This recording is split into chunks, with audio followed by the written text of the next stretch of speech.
Sampling techniques. अब sampling techniques में हमें क्या पढ़ना है, मैं आपको उसका एक छोटा सा ओवरव्यू देता हूँ, then we will proceed with the slides. हमने पिछले चैप्टर में ये पढ़ा था कि स्टैटिस्टिक्स क्या है। स्टैटिस्टिक्स में हम डेटा को कलेक्ट करते हैं, एनालाइज करते हैं, ऑब्जर्व करते हैं, टैबुलेट करते हैं, देन हम उससे प्रेजेंट करते हैं, देन हम मीनिंगफुल कंक्लूजन्स को ड्रॉ करते हैं। ये पूरा काम क्या होता है हमारे किस प्रोसेस में किया जाता है स्टैटिस्टिक्स में। अब स्टैटिस्टिक्स का पहला जो हमारा स्टेप था, वो पहला स्टेप क्या था हमारे पास, collection of data. Collection of data में हमें डेटा कलेक्ट करना था। अब सबसे बड़ी दिक्कत आती है, अगर हमारे पास जो डेटा कलेक्ट करना है वो बहुत ही ज़्यादा ऑब्जर्वेशंस का कलेक्ट करना है, तो हम कैसे करेंगे, वह ये दिक्कत हमारे पास सामने आती है। तो इसी दिक्कत को जब हम पार पाने के लिए जब टेक्निक्स को यूज़ किया जा रहा था, उसमें से एक टेक्निक लिख ली थी सैम्पलिंग, और अब हम सैम्पलिंग को ही पढ़ने जा रहे हैं। So let's start with the chapter. सबसे पहले हमें यह समझना है कि सैम्पलिंग का मतलब क्या है। तो sampling is a process used in statistical analysis in which a predetermined number of observations are taken from a larger population. For example, आपकी लोकेलिटी में 1000 लोग रहते हैं एंड आपको ये जानना है उन 1000 में से कितने लोग जिम जाते हैं।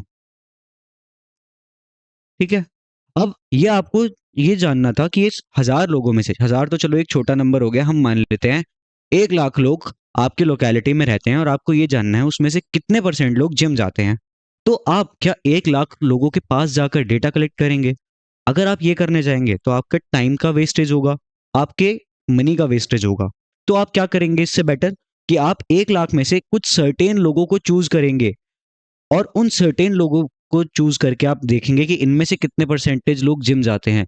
आप अपना फाइनल आंसर उस बेसिस पे निकालेंगे। तो ये जो प्रोसेस हमने की, इन 1,00,000 लोगों में से कुछ एक नंबर को उठाया, प्री डिटर्मिन्ड नंबर को उठाया एक लार्जर पॉपुलेशन में से, इसको हम कहते हैं सैम्पलिंग। हम दोबारा से डेफिनेशन पढ़ते हैं इसके लिए कि sampling is a process used in statistical analysis in which a predetermined number of observations are taken from a larger population. अब सैम्पलिंग दो टाइप की होती है। पहली टाइप होती है आपकी रैंडम सैम्पलिंग या फिर प्रोबेबिलिटी सैम्पलिंग, और दूसरी होती है आपकी नॉन रैंडम या जजमेंट सैम्पलिंग। सबसे पहले हम रैंडम सैम्पलिंग को समझते हैं कि होती क्या है।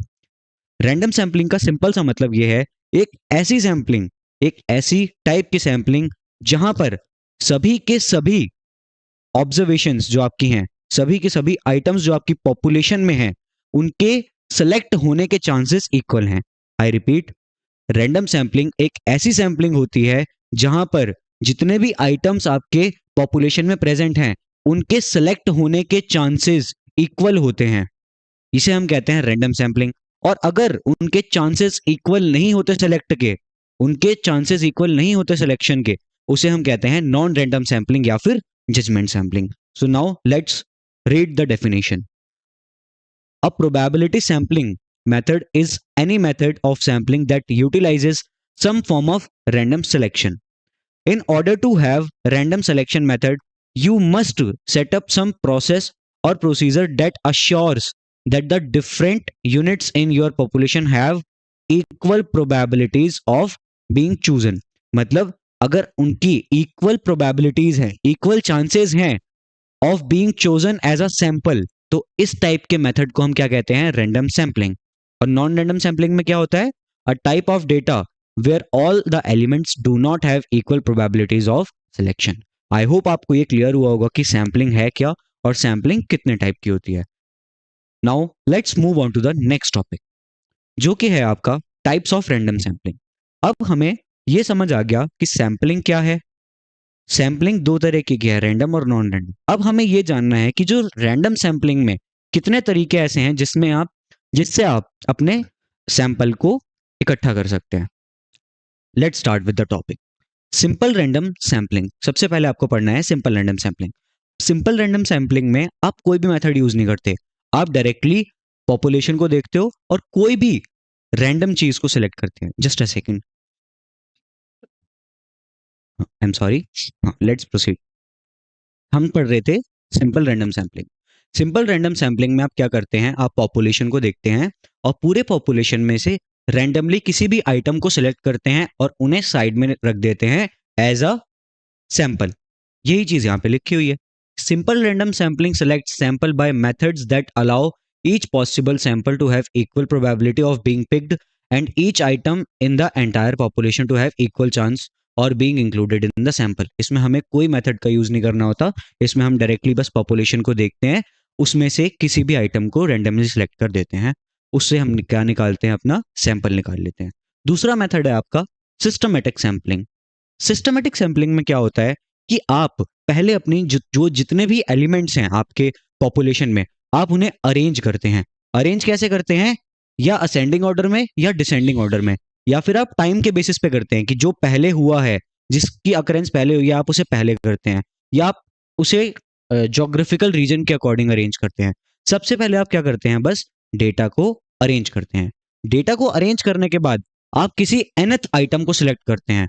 फॉर एग्जाम्पल, एक कॉलेज में 2000 बच्चे हैं। अब उन 2000 बच्चों में से आपको सिलेक्ट करना है डेटा किन्हीं भी 100 बच्चों का। तो आप क्या कहेंगे कि जो 2000 बच्चे हैं वो क्लास वाइज खड़े हो जाओ या हाइट वाइज खड़े हो जाओ।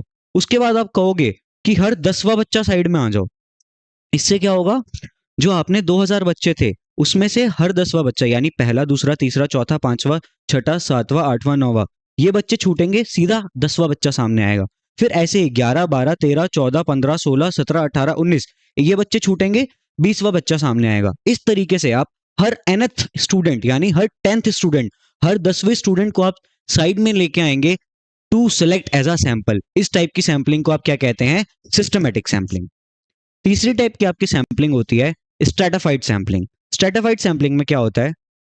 हम अपने पॉपुलेशन को होमोजीनियस ग्रुप्स में डिवाइड करते हैं। हम क्या करते हैं? अपने पॉपुलेशन को होमोजीनियस ग्रुप्स में डिवाइड करते हैं और फिर उन होमोजीनियस ग्रुप्स में से हम इक्वल नंबर ऑफ आइटम्स को उठाते हैं to select as a sample. तीसरा टाइप का होता है आपका क्लस्टर सैंपलिंग। इसमें क्या करते हैं? हम पूरे के पूरे पॉपुलेशन को अगेन होमोजीनियस ग्रुप्स में डिवाइड नहीं करते। अब हम क्या करते हैं? पूरे के पूरे पॉपुलेशन को हम डिवाइड करते हैं अलग अलग ग्रुप्स में, और फिर किसी एक पर्टिकुलर ग्रुप को ही उठा लेते हैं as a sample to study for our further studies. I hope आपको टाइप्स ऑफ रैंडम सैंपल भी क्लियर हुआ होगा। अब एक बार इसे इनकी डेफिनेशंस को रीड कर लेते हैं। सिंपल रैंडम सैंपलिंग हम रीड कर चुके थे, सिस्टमैटिक सैंपलिंग को रीड करते हैं। In systematic sampling, elements are selected from the population at uniform level that is measured in time, order और space। यूनिफॉर्म लेवल का मतलब क्या था? एवरी nth आइटम, जिसका मैंने आपको अभी एग्जांपल दिया था कॉलेज के स्टूडेंट्स वाला। नेक्स्ट है आपका स्ट्रेटिफाइड सैंपलिंग। स्ट्रेटिफाइड सैंपलिंग की डेफिनेशन क्या है?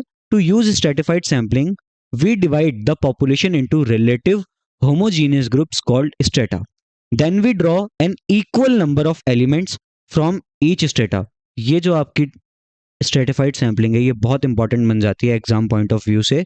इसके बेसिस पे आपके क्वेश्चंस बनने के चांसेस बहुत हाई हैं। नेक्स्ट है आपका क्लस्टर सैंपलिंग। क्लस्टर सैंपलिंग में क्या होता है? We divide the population into groups और cluster and then select a random sample of these clusters. यानी इन जो क्लस्टर्स हमने बनाए, इसमें से कोई एक पूरा क्लस्टर हम ले लेंगे as a sample. I hope आपको अब टाइप्स ऑफ रैंडम सैंपलिंग भी क्लियर हुआ होगा। Now let's move on to the next topic. Just a second, I am sorry. हाँ, अब हमें पढ़ना है कॉन्सेप्ट ऑफ स्टैंडर्ड एरर।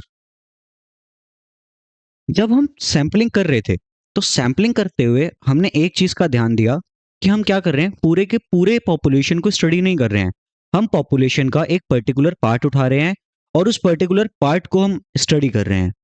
यही चीज से हमारे पास गलती के चांसेस आते हैं। गलती के चांसेस कैसे आते हैं? मान लीजिए जो सैंपल मैंने कलेक्ट किया था, जैसे अभी हम जिम वाली बात कर रहे थे, मान लीजिए जो मैंने सैंपल कलेक्ट किया था उसमें मेरे 50% से ज़्यादा लोग ऐसे थे जो 18 से कम थे। अब 18 ईयर से कम जिम बहुत ही कम लोग जाते हैं, तो मेरा जो डेटा था वो यहाँ पे मैनिपुलेटेड आ गया, क्योंकि मैंने सैंपल गलत कलेक्ट किया था। यही चीज़ होती है आपकी स्टैंडर्ड एरर का कॉन्सेप्ट, कि जो आपने सैम्पलिंग प्रोसेस में जो आपके चांसेस ऑफ एरर हैं, क्यों? क्योंकि आप सैम्पलिंग में अपने सैंपल को कलेक्ट कर रहे हैं। अगर आपने सैंपल के कलेक्शन में ही, सैंपल के सिलेक्शन में ही आपने कोई गलती कर दी, तो आपके जो फाइनल आंसर आएंगे वो भी गलत आएंगे, जो आपने कंक्लूजन्स ड्रॉ किए वो भी गलत होंगे। तो इसकी वजह से क्या हो सकता है, आपके पूरे के पूरे जो आपने कंक्लूजन्स ड्रॉ करने वाले थे वो गलत हो जाएंगे और आपकी जो सिचुएशन है वो आपके फेवर में नहीं आएगी। तो इस चीज को कौन समझाता है, आपका स्टैंडर्ड एरर। अब हम स्टैंडर्ड एरर को एक बार यहां से पढ़ लेते हैं। क्या लिखा हुआ है, standard error means the standard deviation of the sampling distribution of means which measures, यहाँ पे आपका विच आएगा, which measures the extent to which the means vary because of a chance of error in sampling process. अब एक बार इस definition की मैं आपको एनालिसिस बता देता हूँ। स्टैंडर्ड एरर क्या है, ये स्टैंडर्ड डेविएशन है ऑफ सैम्पलिंग डिस्ट्रीब्यूशन। जो आपके हमने सैम्पलिंग डिस्ट्रीब्यूशन किए थे उनके जब हम मीन निकालेंगे तो ये उसका स्टैंडर्ड डेविएशन है। और ये मेजर करता है कि कितने एक्सटेंट से, यानी कितना वेरी कर रहा है आपका एक्चुअल मीन और आपका मीन। आई रिपीट, जो आपका एक्चुअल पॉपुलेशन का मीन है और जो आपका सैंपल का मीन है, ये किस एक्सटेंट से वेरी कर रहे हैं, ये कौन मेजर करता है, आपका स्टैंडर्ड एरर। नाउ अब इससे आगे हम कंटिन्यू करते हैं। Thus, a standard error indicates not only the size of chance of error, but also the accuracy we are likely to get if we use the sample statistic to estimate a population statistic। इसका मतलब क्या है कि जो आपका standard error है वो सिर्फ ये नहीं बताता कि क्या साइज है, क्या चांसेस हैं एरर के, बट ये भी बताता है साथ में कि क्या एक्यूरेसी है आपके सैंपल की। अगर हम इस पर्टिकुलर सैंपल को यूज कर रहे हैं पूरे पॉपुलेशन के कंक्लूजन्स को ड्रॉ करने के लिए, तो क्या एक्यूरेट हमें कंक्लूजन्स मिलेंगे, ये भी बताता है आपका कौन, standard error. Now let's proceed with the next topic, जो कि आपका स्टैंडर्ड एरर से ही रिलेटेड है। अब स्टैंडर्ड एरर जो है वो दो तरीके से निकाला जाता है। एक होता है इनफाइनाइट पॉपुलेशन के लिए होता है और दूसरा होता है आपका फाइनाइट पॉपुलेशन के लिए। सबसे पहले हमें यह पढ़ना है कि इनफाइनाइट पॉपुलेशन के लिए किस तरीके से निकाला जाता है। ये इनफाइनाइट पॉपुलेशन के लिए निकाला जाता है जो standard deviation divided by root n. I repeat, किस तरीके से निकाला जाता है, standard deviation by root n. यहां पर जो ये स्टैंडर्ड डेविएशन है ये किसका है, सैंपल का स्टैंडर्ड डेविएशन है। और जो ये रूट एन है, एन क्या रिप्रेजेंट कर रहा है, number of elements in sample. तो इस फॉर्मूला का यूज करके आप क्या निकाल सकते हैं, standard error for infinite population. और ये बहुत ही इंपॉर्टेंट फॉर्मूला है for your exam point of view. अब हमने ये पढ़ा कि इनफाइनाइट पॉपुलेशन के लिए कैसे निकाल सकते हैं, तो अब हमें फाइनाइट पॉपुलेशन के लिए भी निकालना है। वो कैसे निकलेगा, standard deviation divided by root n whole multiply by root of n minus n divided by n minus one. यहां पर जो आपका स्मॉल एन है वो क्या था, number of elements in sample. और जो आपका कैपिटल एन है वो आपका किसे सिग्निफाई कर रहा है, number of elements in population. और ये फॉर्मूला भी आपका इंपॉर्टेंट बन जाता है for your exam point of view. तो ये जो दो फॉर्मूला हैं, हमने सबसे पहले अभी तक क्या पढ़ा है इस पूरे चैप्टर में, पहले हमने पढ़ा कि सैम्पलिंग होता क्या है, फिर हमने पढ़ा कि रैंडम सैम्पलिंग क्या है, नॉन रैंडम सैम्पलिंग क्या है। उसके बाद हम आए, हमने ये देखा कि टाइप्स ऑफ रैंडम सैम्पलिंग कौन सी होती है, simple random sampling, systematic, stratified, cluster. ये चार तरीके से आप रैंडम सैंपल को कलेक्ट कर सकते हैं। उसके बाद हमने पढ़ा स्टैंडर्ड एरर क्या होता है, उसकी डेफिनेशन को समझा। स्टैंडर्ड एरर की दो कैलकुलेशन होती हैं, पहला होता है इनफाइनाइट पॉपुलेशन के लिए और दूसरा होता है फाइनाइट पॉपुलेशन के लिए। अभी तक हम ये पढ़ चुके थे। अब आपको यहाँ पर एक चीज बहुत क्लियरली दिख रही होगी, वो ये है कि आपका इनफाइनाइट पॉपुलेशन में आप कुछ मल्टीप्लाई कर रहे हैं तो वो आपका फाइनाइट पॉपुलेशन के लिए आ रहा है स्टैंडर्ड एरर। एक बार फिर से देखिए, आपका स्टैंडर्ड एरर का फॉर्मूला ये है फॉर इनफाइनाइट पॉपुलेशन, ये आपका फॉर्मूला है फॉर इनफाइनाइट पॉपुलेशन। और ये फॉर्मूला है, सॉरी, और ये फॉर्मूला है फॉर फाइनाइट पॉपुलेशन। तो आप इनफाइनाइट वाले फॉर्मूला में इस चीज को ऐड मल्टीप्लाई कर रहे हैं, ऐड की जगह सॉरी, इस चीज को आप मल्टीप्लाई कर रहे हैं तो क्या आ जा रहा है आपका फाइनाइट पॉपुलेशन वाला फॉर्मूला। यही है आपका नेक्स्ट टॉपिक, कि फाइनाइट पॉपुलेशन मल्टीप्लायर क्या होता है। फाइनाइट पॉपुलेशन मल्टीप्लायर होता है आपका root of n minus n divided by n minus one.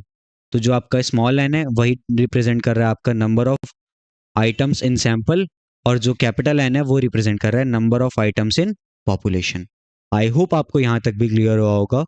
Now let's move on to the next topic, जो कि है आपका इस चैप्टर का लास्ट टॉपिक। इस चैप्टर में आपके दो टॉपिक्स और हैं, जिन टॉपिक्स को मैं आपको कवर कराऊंगा प्रोबेबिलिटी वाले चैप्टर के साथ। एक है आपका नॉर्मल डिस्ट्रीब्यूशन वाला टॉपिक, और एक आपका है प्रोबेबिलिटीज रिलेटेड टू सैंपल। ये दोनों जो आपके टॉपिक हैं ये मैं आपको प्रोबेबिलिटी वाले चैप्टर के साथ कवर कराऊंगा। इसलिए ये जो चैप्टर है आपका वो बहुत ही क्रिस्प तरीके से कंप्लीट हो जाता है इस टॉपिक को करने के बाद। जस्ट अ सेकेंड,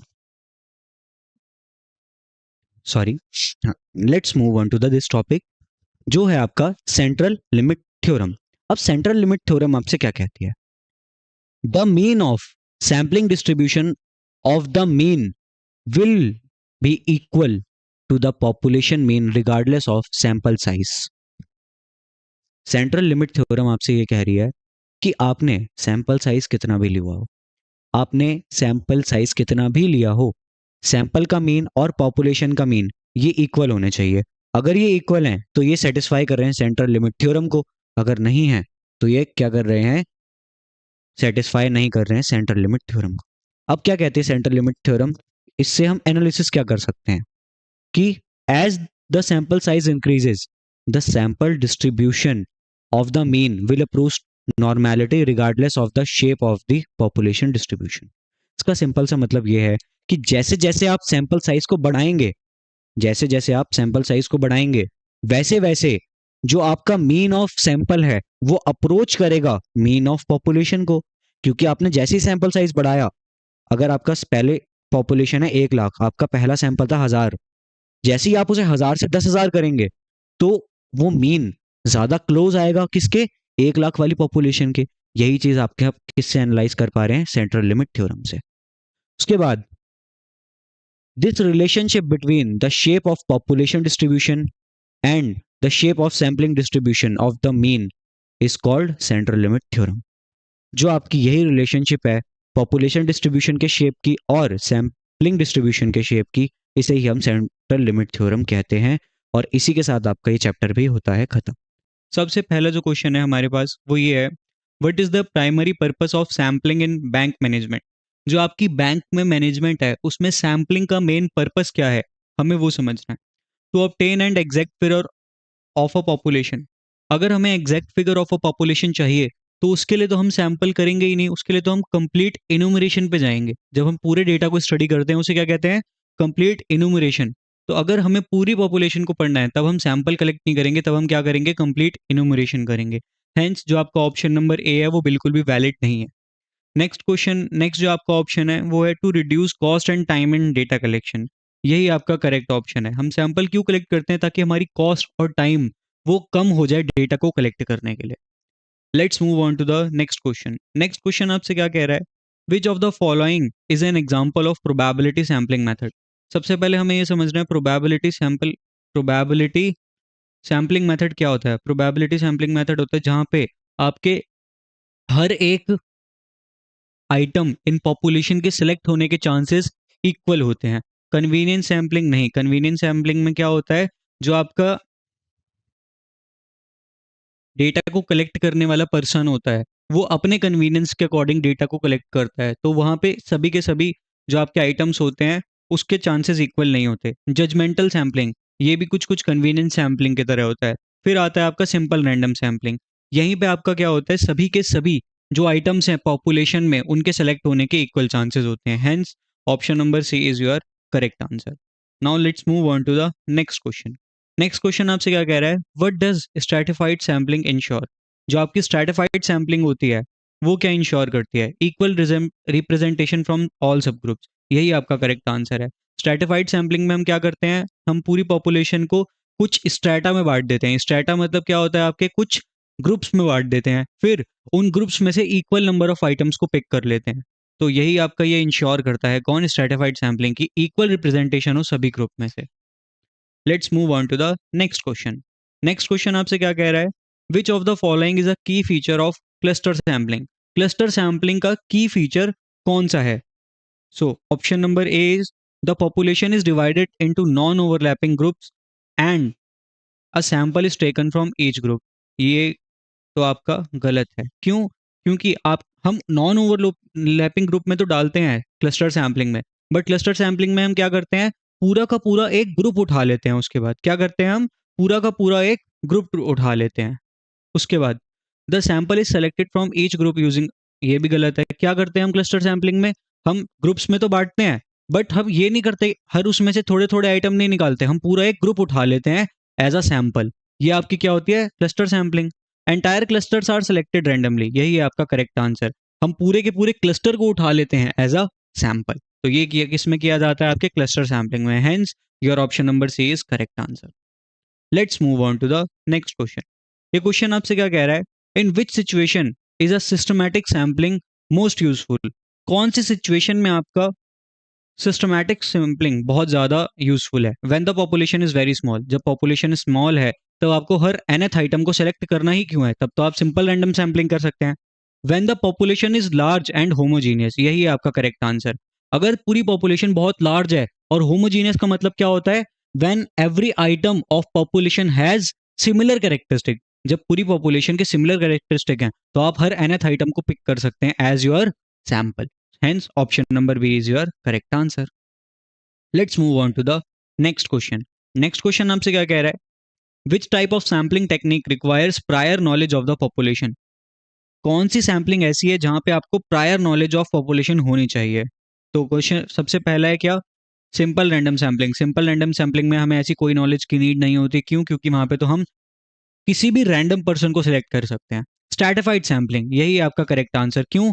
क्योंकि हम क्या करते हैं, जो सिमिलर जो सिमिलर नेचर के आपके आइटम्स होते हैं उनका एक ग्रुप बना देते हैं, जो उसके बाद अगले सिमिलर नेचर के आइटम्स होते हैं उसका एक ग्रुप बना देते हैं, फिर अगलों का एक और ग्रुप बना देते हैं, फिर हम हर ग्रुप में से कुछ कुछ सैंपल्स को सेलेक्ट करते हैं। ये करते हैं हम किसमें, स्ट्रैटिफाइड सैम्पलिंग में। तो अगर हमें पॉपुलेशन की नॉलेज पहले से होगी तभी तो हम उन्हें ग्रुप्स में बांट पाएंगे। Hence your option number B is correct answer. Let's move on to the next question. अब ये क्वेश्चन आपसे क्या कह रहा है, which of the following is a non probability sampling method. Non probability sampling method में क्या होगा, जहां पे आपके सभी के सभी आइटम्स के सेलेक्ट होने के चांसेस इक्वल नहीं होंगे। सिंपल रैंडम सैम्पलिंग में तो वो होते हैं, इसलिए नॉन रैंडम सैम्पलिंग नहीं है। Convenience sampling is the correct answer. क्यों? क्योंकि कन्वीनियंस सैम्पलिंग में जो आपका डेटा कलेक्ट करने वाला पर्सन होता है वो अपने कन्वीनियंस के अकॉर्डिंग डेटा कलेक्ट करता है। इसका मैंने आपको एग्जाम्पल दिया था कि हमें पूरे दिल्ली में से 1 लाख पीपल का डेटा चाहिए, और अगर वो जो हमारा डेटा कलेक्ट करने वाला पर्सन है वो रोहिणी में रहता है, तो वो रोहिणी में ही अपने 1 लाख पीपल का डेटा कलेक्ट करके हमें आंसर दे देगा। तो ये उसने अपने कन्वीनियंस से किया। क्या किया? अपने कन्वीनियंस से डेटा कलेक्ट किया। यही चीज क्या होता है, हमारा इशू क्रिएट करता है किसमें, हमारे पूरे के पूरे पॉपुलेशन को रिप्रेजेंट करने में। यही चीज हमने उस टाइम पे पढ़ी थी, किसके बारे में, कन्वीनियंस सैम्पलिंग में। Hence your option number B is correct answer. Let's move on to the next question. And ये क्वेश्चन आपसे कह रहा है, what is the key advantage of using simple random sampling. जो आपका सिंपल रैंडम सैम्पलिंग है उसको यूज करने के पीछे सबसे की एडवांटेज क्या होता है? It ensures representation from every segment of the population. नहीं। क्यों? क्योंकि जो हर सेगमेंट ऑफ द पॉपुलेशन से है वो तो हमें किससे मिलता है, वो हमें मिल जाता है किससे, स्ट्रैटिफाइड सैम्पलिंग से, स्ट्रैटिफाइड सैम्पलिंग से। इसलिए आपका option number A correct answer नहीं है।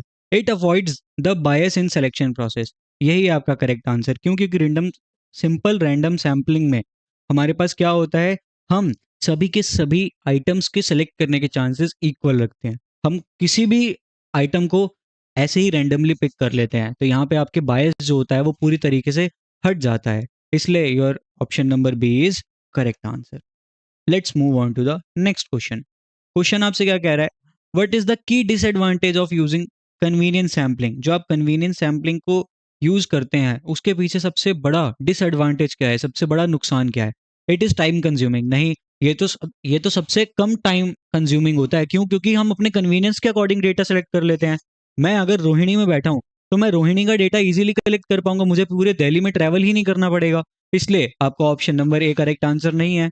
It introduces significant bias, option number B is correct answer. हम यहाँ पे अपने बायसनेस लगाते हैं, उस बायसनेस की वजह से जो हमारा डेटा है वो प्रॉपरली पूरी पॉपुलेशन को रिप्रेजेंट नहीं कर पाता। Hence option number B is your correct answer. Let's move on to the next question. In which of the following cases you would use quota sampling? अब सबसे पहले ये क्वाटा सैम्पलिंग क्या होती है?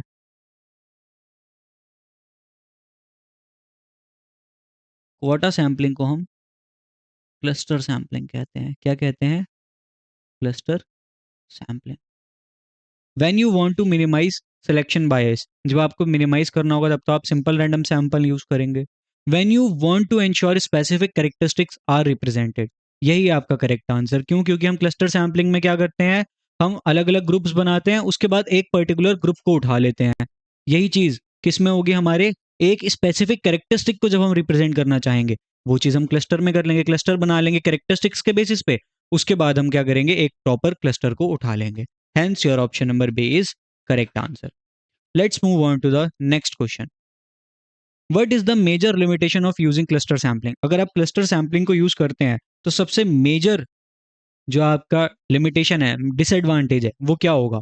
It can be biased if cluster are not homogeneous. यही आपका correct answer. अगर जो आपके clusters हमने बनाए वो homogeneous नहीं है, वो similar characteristics के नहीं है, तब आपका ये biased बन सकता है डेटा। तो यही आपका सबसे बड़ा limitation। Let's move on to the next question. Next question आपसे क्या कह रहा है? In a stratified random sample how are strata form? जो हम स्ट्रेटा को बनाते हैं वो किस बेसिस पे बनाते हैं? Based on convenience? नहीं, वो तो कन्वीनियंस सैम्पलिंग में आ जाएगा। Based on random selection of individuals? नहीं, ये तो किस में आ जाएगा? सिंपल रैंडम सैंपल में। Based on homogeneity in certain characteristics, यही आपका correct answer.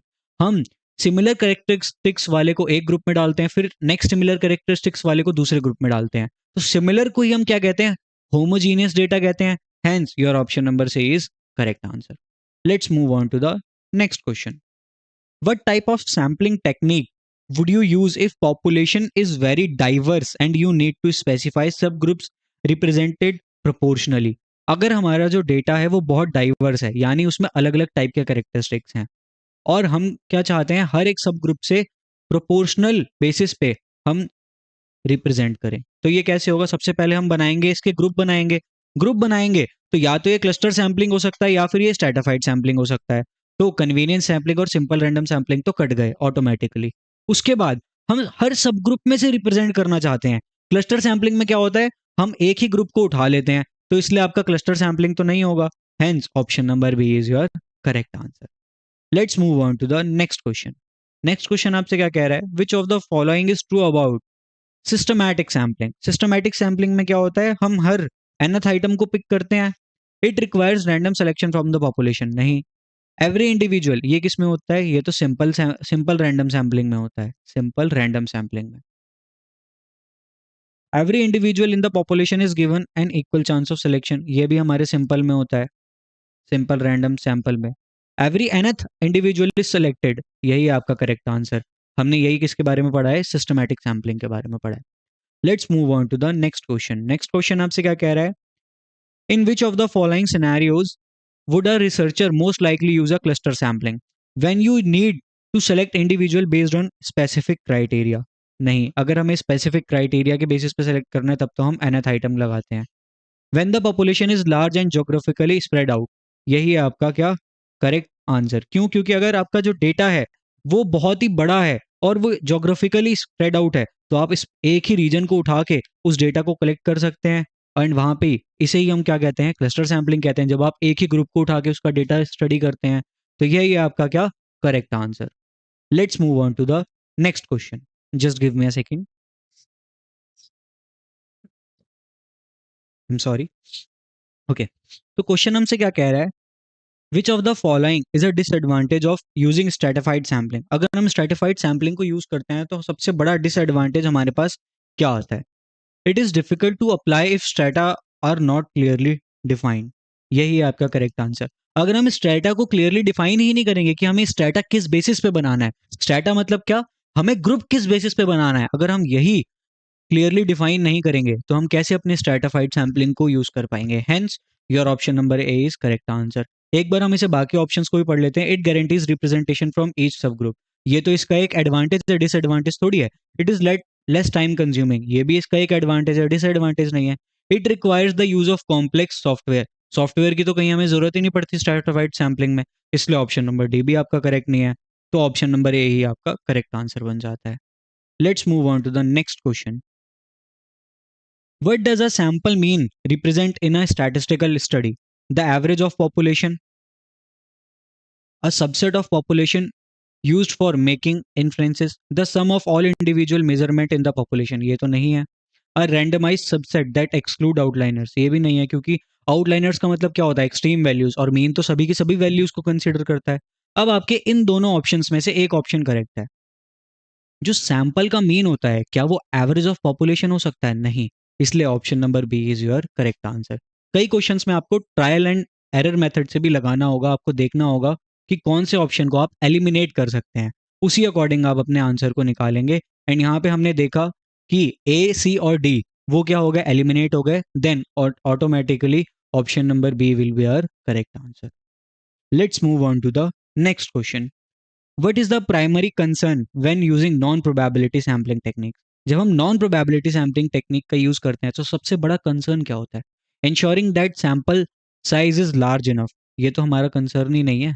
Achieving an accurate representation of population, यही है हमारा सबसे बड़ा कंसर्न, क्योंकि अगर हम नॉन प्रोबेबिलिटी सैम्पलिंग को लेते हैं तो हम हर आइटम को इक्वल चांस नहीं दे रहे सेलेक्ट होने का, हम अपने अकॉर्डिंग डेटा को सेलेक्ट कर रहे हैं, अपने कन्वीनियंस के अकॉर्डिंग सेलेक्ट कर रहे हैं, अपने जजमेंट के अकॉर्डिंग सेलेक्ट कर रहे हैं। उस केस में क्या होगा, हम प्रॉपर रिप्रेजेंटेशन नहीं दे पाएंगे पूरी पॉपुलेशन का। इसलिए सबसे बड़ा कंसर्न क्या होता है हमारा, एक्यूरेट रिप्रेजेंटेशन ऑफ पॉपुलेशन ही हमारा सबसे बड़ा कंसर्न है। Let's move on to the next question. What is an advantage of using multi stage sampling? सबसे पहली बात, मल्टी स्टेज सैम्पलिंग क्या होती है? ये होती है आपकी स्ट्रैटाफाइड, ये क्या होती है आपकी स्ट्रैटिफाइड सैम्पलिंग। क्यों? क्योंकि इसमें आप सबसे पहले एक क्लस्टर बनाते हैं, उन क्लस्टर्स में से आप, सॉरी क्लस्टर्स नहीं, ग्रुप, उन ग्रुप्स में से आप आइटम्स को सेलेक्ट करते हैं। तो पहले हम आइटम्स को सेलेक्ट करेंगे, किसके लिए? डेटा को अरेंज करने के लिए इन ग्रुप्स, उसके बाद आप आइटम्स को सेलेक्ट करेंगे to be selected as a sample. इसलिए यहाँ पे दो बार सैम्पलिंग हो रही है, इसलिए इसे हम क्या कहते हैं, multi stage sampling. It provides highly accurate estimates with minimal sampling error. It reduces cost by limiting the number of stages. ये तो आपका गलत है, मल्टी स्टेज हो रही है तो हमारी कॉस्ट कैसे रिड्यूस होगी?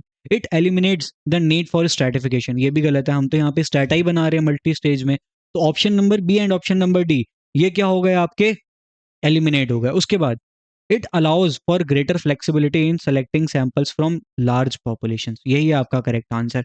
ग्रेटर फ्लेक्सिबिलिटी हमें कैसे मिलती है? हम पहले पॉपुलेशन को तोड़ते हैं डिफरेंट डिफरेंट कैरेक्टरिस्टिक्स में, इससे अब हमें क्या मिल गया, हम कैरेक्टरिस्टिक्स के बेसिस पे अपने आप सैंपल को चूज कर सकते हैं, हम प्रॉपर रिप्रेजेंटेशन भी दे पाएंगे। इसलिए यही एक सबसे बड़ा क्या होता है, एडवांटेज होता है मल्टी स्टेज सैंपलिंग का। हम प्रॉपर रिप्रेजेंटेशन दे पा रहे हैं, टाइम कम लग रहा है, कॉस्ट कम कम लग रही है, इसलिए option number C is your correct answer. Let's move on to the next question, जो कि है आपका आज के क्लास का लास्ट क्वेश्चन।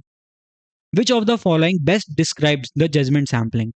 जजमेंट सैंपलिंग को सबसे बेस्ट तरीके से कौन डिस्क्राइब कर रहा है? It is a type of probability sampling when researcher randomly select members. गलत है, अगर उसने रैंडमली सेलेक्ट करना है तो वो सिंपल रैंडम सैंपलिंग बन जाएगी, वहां पे तो उसका खुद का जजमेंट ही नहीं लग रहा। It is non probability sampling method where the researcher uses their judgement to select individuals, यही है आपका करेक्ट आंसर। ये एक नॉन प्रोबेबिलिटी सैंपलिंग मेथड है जहां पे रिसर्चर अपनी खुद की जजमेंट लगाता है किसे, सैंपल को सेलेक्ट करने के लिए, जिस सैंपल के बेसिस पे हम डिफरेंट डिफरेंट डिसीजंस को बनाते हैं। एंड विद दिस क्वेश्चन आपका जो आज का सेशन है वो यहीं खत्म होता है। अगर आपको आज का सेशन समझ आया होगा, आपको आज के एमसीक्यूज बने होंगे, तो then please hit the like button, subscribe to our channel JIB CIB Prep for all the upcoming content related to these examinations, and also join the Telegram group using this QR code for all the upcoming links, documents, and notification regarding the upcoming sessions. Thank you so much everyone for attending these sessions. I would request all of you to please comment down your reviews. Thank you so much everyone.